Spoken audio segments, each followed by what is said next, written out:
Hello everyone, मैं हूं Aditi Shah and I welcome you all to Magnet Brains, जहां आपको मिलता है 100% education free from kindergarten to 12th class. तो आज हम देखने वाले हैं क्लास 12th अकाउंट्स का chapter number 10, that is issue of debentures. हम लोगों ने प्रीवियस लेक्चर में इलस्ट्रेशन 20 तक देख लिया था। अब हम आगे बढ़ रहे हैं इलस्ट्रेशन नंबर 21 पर। तो ये जो आज हम इलस्ट्रेशन डिस्कस करेंगे वो होने वाले हैं कौन से कॉन्सेप्ट पर बेस्ड, जो हमने सीखा था issue of debentures as collateral security. तो हमने दो मेथड देखे थे, जब जर्नल एंट्री पास नहीं करते और जब जर्नल एंट्री पास करते हैं। ठीक है, तो यहाँ पर इलस्ट्रेशन 21 देखते हैं क्या बोल रहा है। Hyatt limited took loan of rupees 8 lakh from State Bank of India.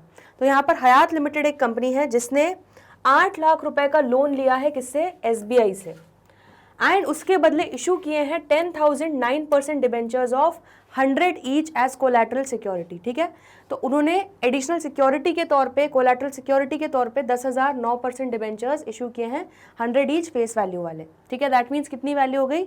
10 lakh रुपए के डिबेंचर्स इशू किए हैं as collateral security. How will issue of debentures be shown in the balance sheet? तो बैलेंस शीट में आप किस तरह से दिखाओगे? When journal entry is not passed and when journal entry is passed। तो इस एक क्वेश्चन में ही आपको दोनों मेथड करके दिखाने हैं। ठीक है, बड़ा सिंपल है। When journal entry is not passed, तो इस केस में कोई जर्नल एंट्री पास होगी ही नहीं। ठीक है, हम डायरेक्टली क्या कर रहे हैं, यहाँ पर बैलेंस शीट दिखा देंगे। First method when journal entry is not pass, तो यहाँ पे एक्सट्रैक्ट ऑफ बैलेंस शीट दिखा देंगे हम। इसमें बिल्कुल जैसे मैंने आपको बताया था, इक्विटी एंड लाइबिलिटीज़ में नॉन करेंट लाइबिलिटीज़ के अंडर आपका क्या आ जाएगा? Long term borrowings. Note number 1, कितना? 8 लाख रुपए का आपने लोन लिया। अब इसको डिटेल में हम दिखाएंगे नोट्स टू अकाउंट्स में। तो नोट नंबर 1 में हमारा लॉन्ग टर्म बोरिंग्स का एक्सप्लेनेशन दे रहे हैं हम। Loan from State Bank of India लिया है 8 लाख रुपए। ठीक है, और अब यहाँ पर जो डिबेंचर्स इशू किए गए हैं एज कोलैटरल सिक्योरिटी, उसका छोटा सा इंडिकेशन हम दे देंगे, उसको इस तरह से ब्रैकेट में लिख के। ठीक है, secured by issue of 10,009% debentures of 100 each as collateral security. तो हमने बता दिया कि 8 लाख का जो लोन है, इसके बदले हमने डिबेंचर्स इशू किए हैं इतने इतने फेस वैल्यू वाले एज कोलैटरल सिक्योरिटी। क्लियर हो गया? तो मेथड नंबर 1 तो बड़ा ही आसान था। अब मेथड नंबर 2 क्या है? जब जर्नल एंट्री पास की जाती है, ठीक है, तो व्हेन जर्नल एंट्री को पास करना पड़ेगा तब क्या करेंगे? तब मजबूरी में हमें एक जर्नल एंट्री पास करनी पड़ेगी।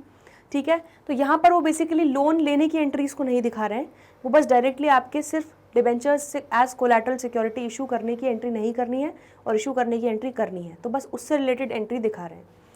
तो सेकंड मेथड में जब जर्नल एंट्री हम पास कर रहे हैं कोलैटरल सिक्योरिटी वाली, तो अब क्योंकि मजबूरी बन गई है एंट्री करने की, तो हम यहाँ पर क्या करेंगे? 9% डिबेंचर्स अकाउंट तो करेंगे ही। कितने अमाउंट से?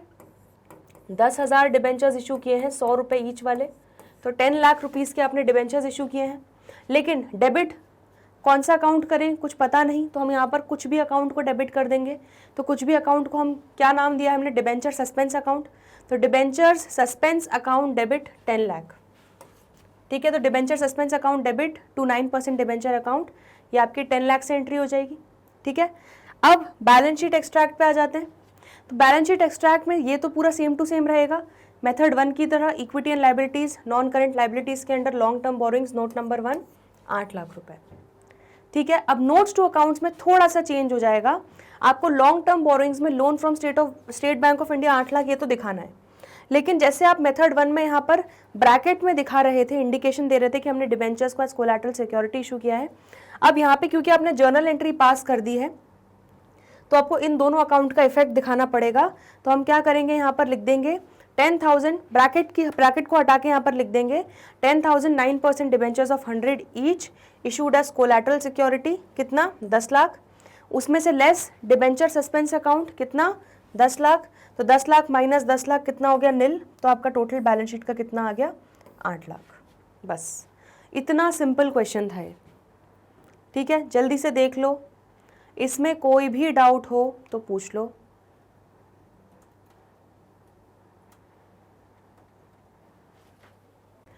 अगला इलस्ट्रेशन देखते हैं।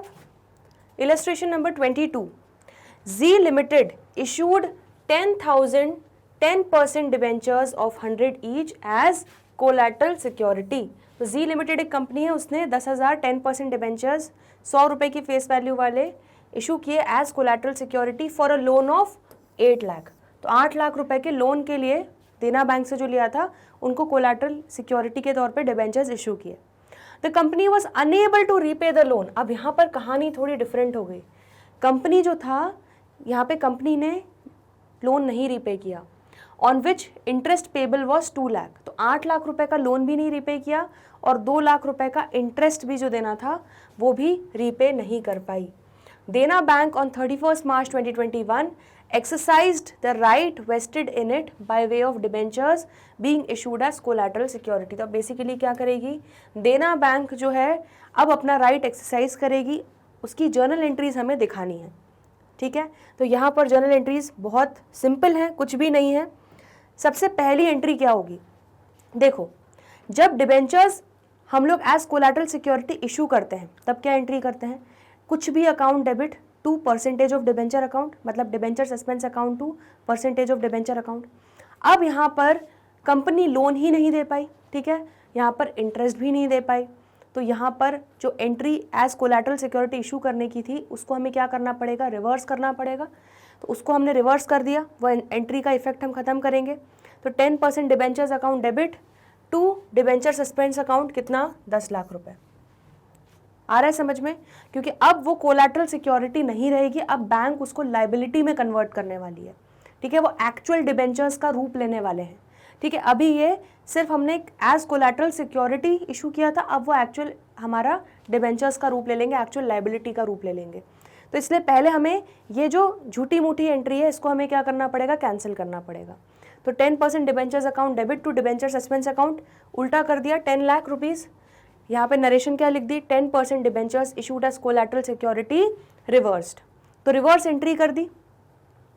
ठीक है, तो कोलैटरल सिक्योरिटी वाली कहानी अब यहाँ पर खत्म हो गई। देन अब क्या करेंगे, अब हम करेंगे लोन अकाउंट डेबिट। 8 लाख रुपए का हमें लोन देना है बैंक को, 2 लाख रुपए का इंटरेस्ट देना है, आउटस्टैंडिंग इंटरेस्ट अकाउंट डेबिट, तो टोटल 10 लाख रुपए देना है। तो उसके बदले में हम एक्चुअल 10% डिबेंचर्स इशू करेंगे 10 लाख रुपए के। आ रहा है समझ में, क्लियर हो रहा है, कहानी समझ में आ रही है। ठीक है, तो यहाँ पर क्या हो रहा है, देखो नरेशन पढ़ो। Conversion of 10% debentures issued as collateral security into 10% debentures liability. ठीक है, तो जो कोलैटरल सिक्योरिटी थी उसको हमने खत्म किया और actual 10% debentures as liability issue किए। क्लियर हो गया, total for 10 lakh rupees, loan 8 lakh and outstanding interest account debit 2 lakh to 10% debentures account 10 lakh. तो बस ये 2 जर्नल एंट्रीज हैं जो आपको देखनी है इस इलस्ट्रेशन में। ठीक है, हर जर्नल एंट्री के पीछे लॉजिक होता है, आपको रटना नहीं है, आप उसको कहानी की तरह समझोगे तो आपको समझ में आएगा कि ये एंट्री क्यों हो रही है। क्लियर हो गया इतना, चलिए। तो आज हम लोगों ने 2 इलस्ट्रेशंस देखे जो हमारे issue of debentures as collateral security से रिलेटेड थे। आई होप आपको ये दोनों अच्छे से समझ में आए, इसमें कोई भी डाउट हो, दिक्कत हो, परेशानी हो तो प्लीज़ कमेंट सेक्शन में लिखना ना भूलें। आज के लिए इतना ही, बाकी के जो भी क्वेश्चंस हैं, इलस्ट्रेशंस हैं, करेंगे आने वाले अगले लेक्चर्स में। तो जल्दी मिलते हैं ब्रेक के बाद, देखते रहिए मैग्नेट ब्रेन्स, तब तक के लिए गुड बाय।